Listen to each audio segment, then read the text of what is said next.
senhor é professor da USP, professor de medicina da USP. Exatamente. Trabalha com saúde coletiva também. Saúde coletiva no campo, sou professor do Departamento de Medicina Preventiva da Faculdade de Medicina da USP.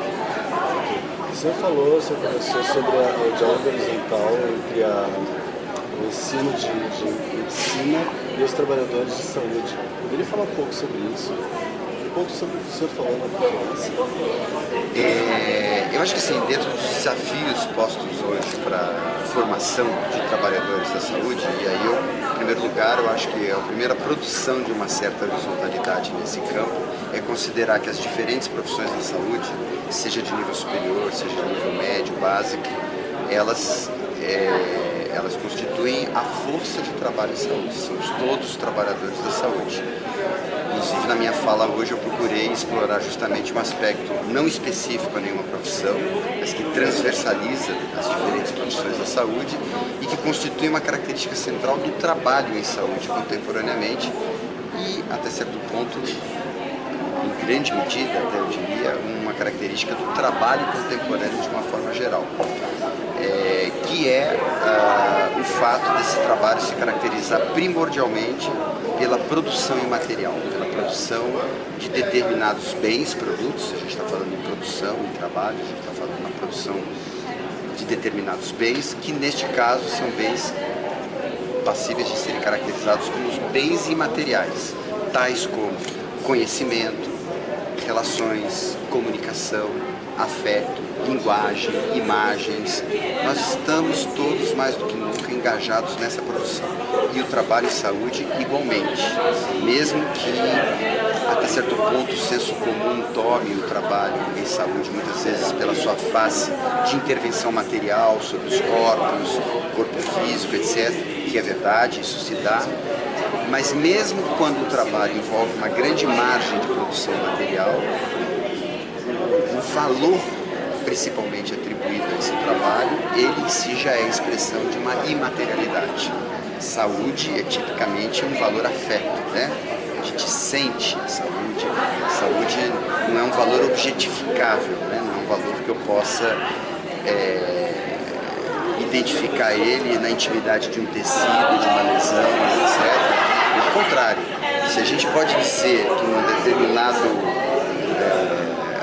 uma determinada configuração de órgãos, tecidos, células, moléculas, elas são patológicas, é porque alguém, dono desses órgãos, dessas células, dessas moléculas, informou alguém no espaço do encontro de trabalho em saúde que as coisas não iam bem, que alguma coisa estava saindo da normalidade e a pessoa encontrou algum obstáculo, algum problema à sua existência. Então não sei se isso deixa claro o que eu quero dizer da imaterialidade do próprio valor com o qual a gente trabalha. Sem contar o fato, que eu explorei bastante na minha conferência, de que esse é um trabalho que se dá necessariamente no encontro e na conversa. Portanto, trabalho cognitivo, trabalho linguístico, trabalho conversacional, trabalho que se dá no encontro e com tudo aquilo que se passa nos encontros. Encontros são espaços de afetação recíproca, de um corpo afetar o outro e produzir afetos que nem sempre são positivos, são afetos diminutivos da nossa potência de vida. Então é um pouco tudo isso que eu quis trazer, né, para pôr em evidência a nossa implicação como trabalhadores da saúde nesse tipo de produção. Nos demos ou não conta disso. E essa questão desse mundo, por exemplo, hoje tu falaste também de não se parar mais, né? Se diz que se tem mais tempo livre, mas na verdade se tem mais tempo ocupado. Como é que isso tu acha, como é que na tua avaliação isso repercute na saúde, no tratamento, na relação paciente e tratador, digamos assim, cuidador? Considerando isso da perspectiva do desafio colocado hoje aqui nesse contexto, que é a partir de colocações como essa que eu acabo de fazer sobre a natureza do trabalho em saúde, a gente pensar o que seria a formação desse trabalhador, eu incluiria esse tema do tempo que você está trazendo da seguinte perspectiva, quer dizer, o que é qualificar para esse trabalho que se dá na produção do encontro, na arte da conversação, um trabalho que desafia esse trabalhador constantemente, continuamente a ter que se deparar com situações novas e imprevisíveis, a ter que criar em ato. Então é dessa natureza que a gente está tratando quando está falando num trabalho que tem uma enorme dimensão de produção e material. O que seria então qualificar um trabalhador para que ele amplie a sua potência de enfrentar situações imprevisíveis, imponderáveis, e que é o cotidiano do trabalho em saúde? Implica num trabalho, no encontro, na conversa, ele se conhecer, ele saber, sobretudo, ser um exímio manejador desse saber da experiência, desse saber que se produz nessa exposição que a gente faz à vida, na sua imprevisibilidade, no seu sentido, estava querendo inventar essa palavra aqui, acontecimental, né? De produção de acontecimento. Esse tipo essa preparação para essa prática cobra de nós muito tempo, cobra de nós uma desaceleração. Ou, se quisermos, podemos tratar isso pelo inverso, quer dizer, é a rapidez, é a aceleração, é a baixa reflexão, é pouco tempo para pensar, para ouvir, para escutar, para ver, que nos põe sempre mais e mais distante da possibilidade de acessar esse saber da experiência. Então, o primeiro plano de conexão que eu faria entre essas questões e o problema do tempo é de que esse tempo que nos falta é o tempo que é exigido pelo saber da experiência.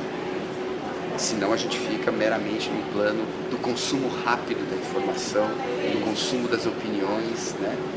Falando em informação, tu também abordaste a informação, o jornalismo, de uma maneira geral. Tu podia falar um pouquinho sobre isso?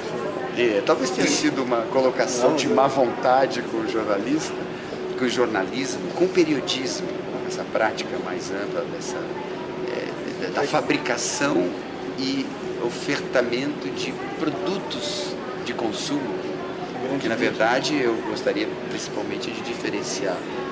O jornalismo seja uma generalização indevida, mas um certo jornalismo, né, uma certa jornalismo sobretudo empresarial, uma certa prática jornalística que imprime um ritmo de consumo e circulação, tanto de informações como de produção da opinião, que eu tomei como exemplo apenas no sentido de que ela, infelizmente, na minha opinião, acaba fornecendo um certo paradigma para a própria produção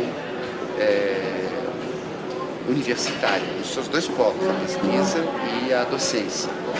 Quer dizer, a gente acaba um pouco operando nessa lógica que entende que o sujeito bem informado, o sujeito de opinião, é um sujeito, na verdade, que consumiu muita informação e que está sempre pronto a emitir um juízo sobre qualquer assunto e qualquer questão. Isso, de novo, tanto quanto o tema do tempo, me parece uma experiência, me parece uma vivência que nos afasta do saber da experiência. Nesse sentido que eu falei um pouco, talvez de uma maneira muito contundente, de que essa prática do periodismo, do jornalismo, ela mata a experiência.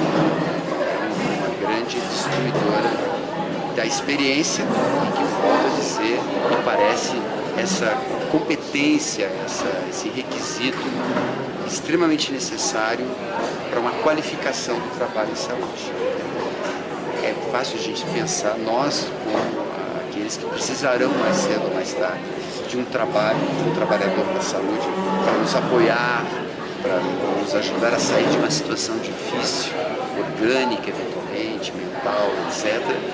E a gente está diante de alguém que nos passa uma baixa confiança, uma baixa segurança, porque parece alguém sumamente despreparado para lidar com a minha singularidade, que obviamente sempre se apresenta a esse outro como uma surpresa. Eu tenho certeza, nós temos certeza como pacientes, que o nosso caso nunca esteve no livro. Né? E qual é o preparo desse trabalhador para lidar com essa situação? Só uma última pergunta bem rápida. A importância desse curso para a educação, para a saúde coletiva? Enorme, imensa, por isso uma aposta enorme nele. Fico muito feliz de ter podido contribuir, porque nós que estamos engajados na construção do sistema público de saúde brasileiro, universal, gratuito, pautado pelo princípio da equidade, da universalidade, essa maravilhosa política pública brasileira, temos consciência que um dos gargalos, um dos pontos de estreitamento que tem impedido avançar na qualificação desse sistema é a ausência de uma força de trabalho preparada para responder esses desafios. Então, é de fundamental importância que o Ministério da Saúde tenha assumido uma missão que até algumas décadas atrás ele não tinha incorporado, que é de interferir na política de formação de recursos humanos para o SUS, trabalhadores do SUS, em todas as suas dimensões, né?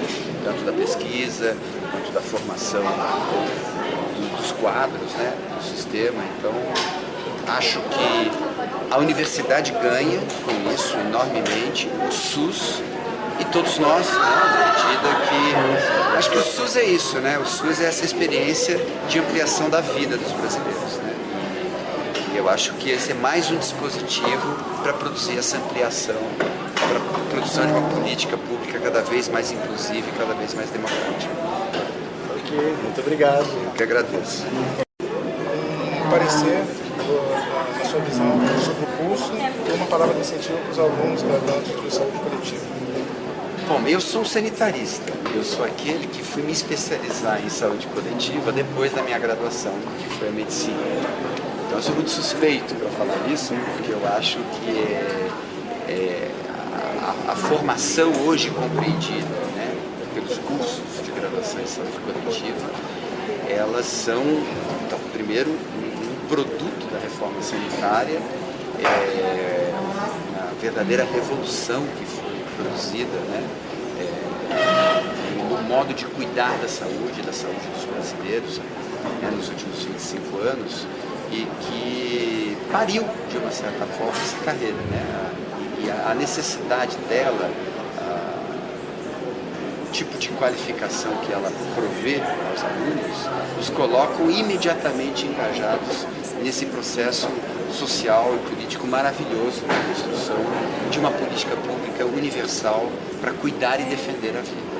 Então, assim, eu acho que quem está nesse processo, como você, tem que estar muito entusiasmado e vendo muitas perspectivas, porque realmente é uma típica carreira onde o nosso trabalho e a nossa atuação política, no melhor sentido, se confundem plenamente. Então, parabéns a todos vocês. O que mais eu posso dizer? Muito obrigado. Vamos em frente, estamos juntos.